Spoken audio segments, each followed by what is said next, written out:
You're very welcome back. Now, we were all shocked and horrified by the bombing in Manchester earlier this week that left 22 dead and dozens injured.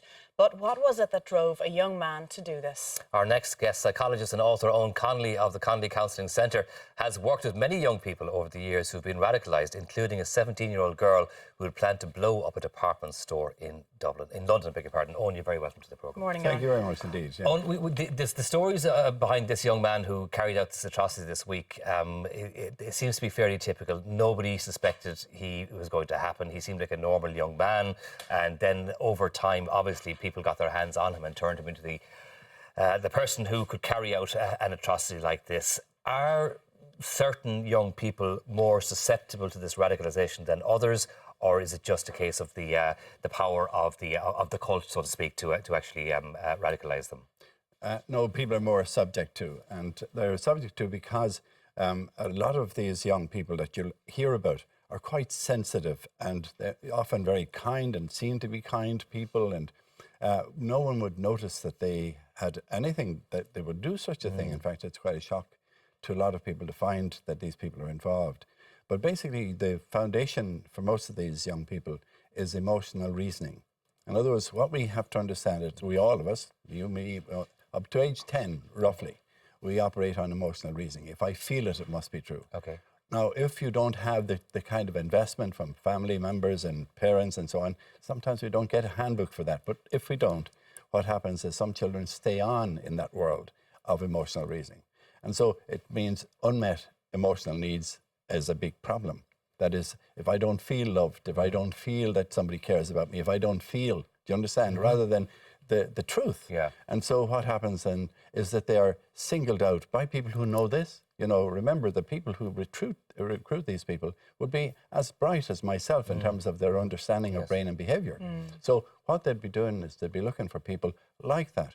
And they do this love bombing, grooming, this process that goes on that really is so attractive to these people because they're told they're loved and they're wonderful and they're fantastic. And we have a very clear case of it in a girl in London that you worked on, That's Owen. true. Yeah. And exactly that, she wanted to be more loved by her own father, who was never there. That's the issue. He wasn't there. And these people, but there was in her case, it was very deliberate.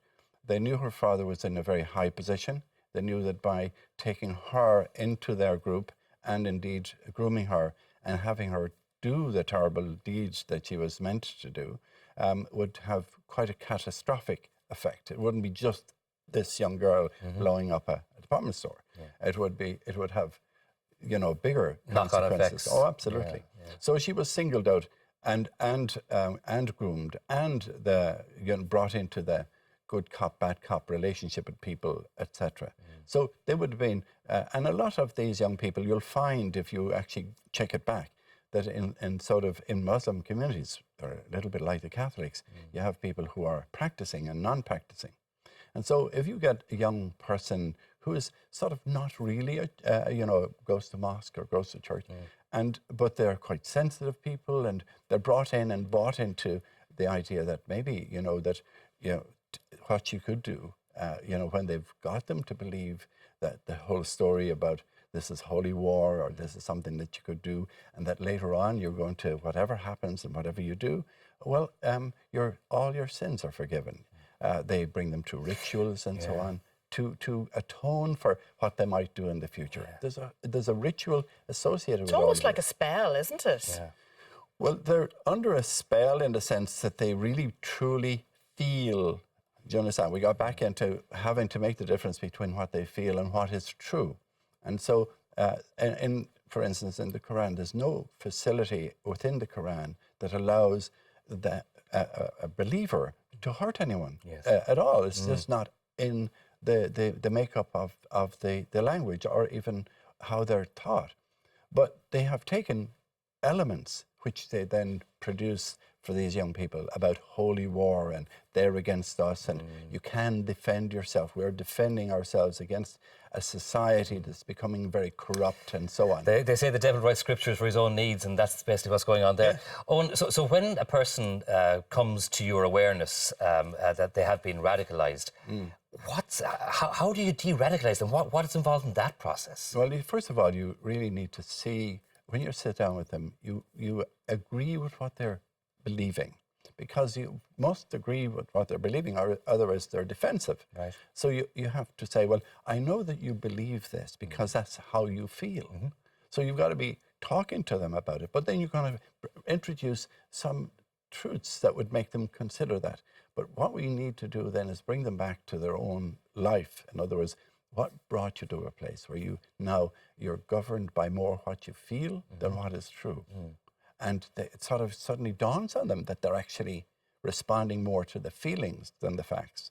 And so we then bring them to a mum and a dad who really love you. They mightn't have communicated that. They mightn't have brought you to that place. And indeed, often parents forget that this emotional reasoning is the process that goes on in a child's life. That's when they say, you're a great boy for helping mummy. So their interpretation of that is, I can only be good if I help. So all those kind of things can happen. And so parents forget that they bring this into later in their lives.